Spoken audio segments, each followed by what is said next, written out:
Morning everyone, কী খবর, কেমন আছি সবাই?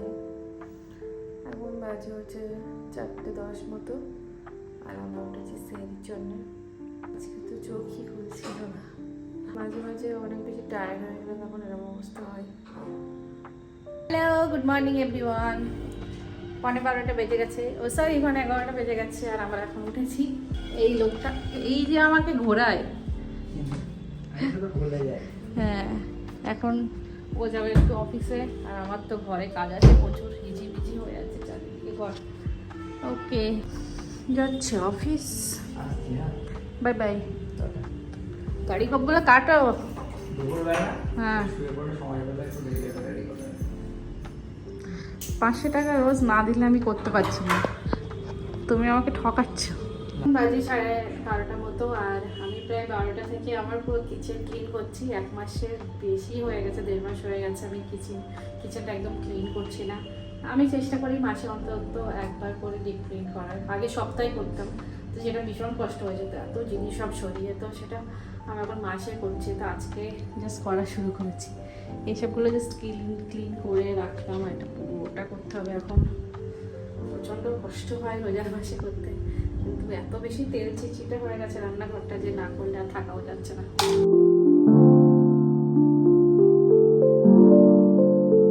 এখন 1টা বাজে, আর আমার কিচেন হয়ে গেছে পুরো ডিপ ক্লিন, জাস্ট একদম সুন্দর করে পরিষ্কার করে নিয়েছি। এবার যাবো গোসল করতে, অনেকটা লেট হয়ে গেছে, 1টা বাজতে যায়। চিনি আসলে সব পুড়িয়ে গেছে বাড়িতে, আজকে বাজারে না গেলে হবে না। মিন্ট এনেছো নাকি ধনিয়া পাতা? লেবু, ছোট লেবু, শসা, হ্যাঁ, সব শেষ হয়ে গেছে। হ্যাঁ, সোডা, থ্যাংক ইউ। আর যেতে হবে না তো এখন? না, সব মাথা যাবে না হচ্ছে। ওকে, এখন বাজে 5টা, আর রুম চলে এসেছি অফিস থেকে। আমি জাস্ট নামাজ শেষ করে উঠলাম, আর ও আজকে বানাচ্ছে ইফতারি। কি বানাচ্ছ? এমন কিছুই তো বানাবো। ছোলা আলু আর ফল কাটা চলছে। আমরা তো তেলে ভাজা বর্জন করেছি, আর মানে খুবই ভালো যে রোজা শেষ হতে যায়, এখন আমরা সেরকমভাবে তেলে ভাজা খাচ্ছি না, যেটা আমরা নিজেদেরকে কন্ট্রোল করতে পেরেছি। যাই হোক, রোজার তো আর বেশি দিন নেই, আর 10 দিন মতো আছে, দেখতে কেটে গেছে সময়, বলো। সেদিনই শুরু হয়েছিল, আজকে 20টা। হ্যাঁ, দেখতে দেখতে কোনদিন কি করে চোখের নিমেষে চলে গেছে। রোজা চলে গেলে তখন মনটা খুব খারাপ করবে, অলরেডি এখন থেকে খারাপ লাগা শুরুও হয়ে গেছে। কি বানানো চলছে? করি একটা শরবত। কি কি দিচ্ছ? কিছুই না, জলজিরা, লেবু, মিন্ট, আর কিছুই না। আর কি একটা আনলে যে ওটা সোডা, এমনি সোডা। সোডা ওয়াটার, হ্যাঁ ওটা পরে মিক্স করবো। ওকে, নাও। আর 10 মিনিট মতো বাকি আছে, তো আমরা ইফতার খেতে বসে গেছি। আর আজকে আমাদের ইফতারে খুব সিম্পল জিনিসই আছে, কিন্তু একটা জিনিস অ্যাড হয়েছে, সেটা হচ্ছে সুন্দর একটা শরবত বানিয়েছি রূপম। যাই হোক, আমরা ইফতার করে নিই, তোমরাও ইফতার করে নাও।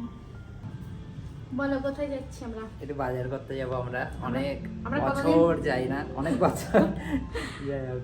হ্যাঁ, সত্যি আমরা অনেক বছর বাজার করি না, আর অনেক দিন বাড়িতে মানে সবজি নেই। মানে প্রথমে গেছিলাম আব্বুদের বাড়ি, ওখান থেকে সবজি এনেছি, পাপাদের ওখানে গেছি, ওখান থেকে সবজি এনেছি, ওইভাবেই চলছিল। যেহেতু রোজাও আছে, কিছু কেনা হয় না, ফল টলগুলো যা যাবতীয় দরকার ব্লিঙ্কিট করে দিচ্ছি, হয়ে যাচ্ছে। তো আজকে ফাইনালি স্টক আউট, এবার যাচ্ছি আমরা বাজার করতে। চলো।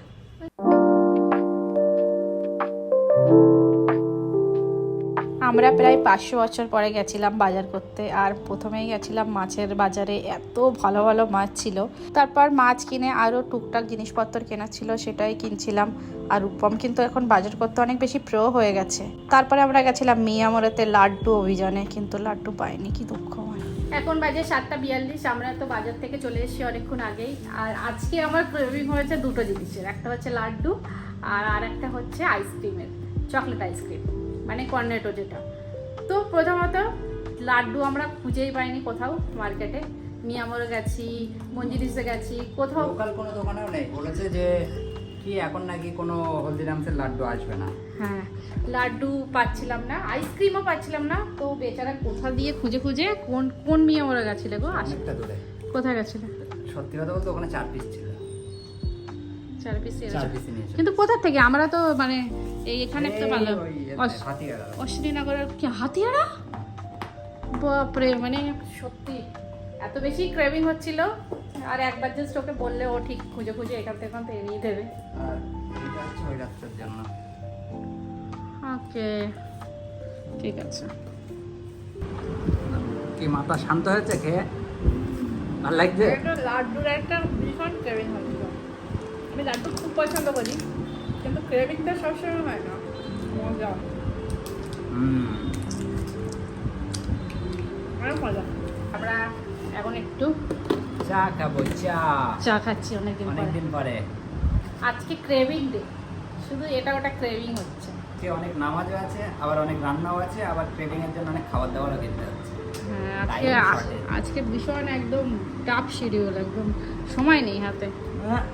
4টার মতো বাজে, আর আজকে আমার একটু রান্না করতে লেটই হয়ে যাচ্ছে। তো প্রথমে আমরা একটু মাছ ভাজতে দিয়েছি, একটা সবে হলো। আজকে রান্না হবে কপি, আর একটু লেটই হয়ে যাচ্ছে আজকে রান্না করতে। ভাবলাম যে আজকে একটা স্পেশাল রাত, অনেক তাড়াতাড়ি করে রেডি হয়ে নেবো, কিন্তু আজকে বড্ড বেশি লেট হয়ে যাচ্ছে। চেষ্টা করছি, ওর নামাজ পড়ছে, ওর নামাজ পড়া হয়ে গেলে দেন আমি করে দেবো, আর ওর রান্নাটা, বাকি রান্নাটা উনি দেখে নেবে। এই যে আজকে আমি একটু ফুলকপি রান্না করছিলাম অনেকদিন পরে, যাই হোক হয়ে গেছে প্রায়। 10টা বেজে গেছে, আর আমরা সবে মাত্র তারাবি নামাজটা শেষ করেছি। আজকে তো অনেক বেশি স্পেশাল একটা রাত, তাই না বলো? তো আমরা চেষ্টা করব নামাজ পড়ার, দোয়া করার, সবার জন্য দোয়া করার। তোমরাও আমাদের জন্য দোয়া করো, আমরাও তোমাদের জন্য দোয়া করবো। Thank you. ও, আজকে আমরা কি রান্না করেছি দেখাই। রুবাও রান্না করেছে, সুন্দর। আমরা অনেকদিন পরে মাছ খেতাম, আর অনেকদিন পরে একটা মাছ একদম টাটকা এনে রান্না করছি, দেখি কেমন লাগে খেতে। আর আমি দেখো চিলড ওয়াটার খাচ্ছি বলে রূপা মা করছে। চলো খেয়ে নিই। ওকে। এই যে আমাদের এখন রাত 11টা বাজে, এই নিয়ে এখন থালা বাসন মাজছে। হ্যাঁ, যাই হোক, আজকে রাত ওয়েস্ট করা যাবে না। যাই হোক, ওয়েস্ট করো না। হ্যাঁ ঠিক আছে। আজকে আর কিছু করার নেই, আমাদের একটু নামাজ আছে, সেটা কমপ্লিট করে নিই। যাই হোক, আজকের ভিডিও আমরা এখানেই শেষ করছি। কালকে দেখা হবে নতুন একটা ভিডিওতে। ততক্ষণ tata, take care, good night. 12:30 বাজে, না 12টা বাজে, আর সেই আইসক্রিম খাচ্ছে। মজা না? আজকে তো মোটামুটি অনেকটা রাত অবধি জেগে থাকতে হবে, তাই যখন যখন ব্রেক নেবো তখন একটু খাওয়া দাওয়া করবো, সেটাই ভালো। হ্যাঁ, এটা ভালো। আইসক্রিম ভালো। আলাদা ফ্লেভার, এই ফ্লেভার আমি ফার্স্ট টাইম খাচ্ছি, ব্ল্যাক কারেন্ট। না, ব্ল্যাক কারেন্টের কোন প্রথম? কোন মজা, তোমরাও খেতে পারো। বাই।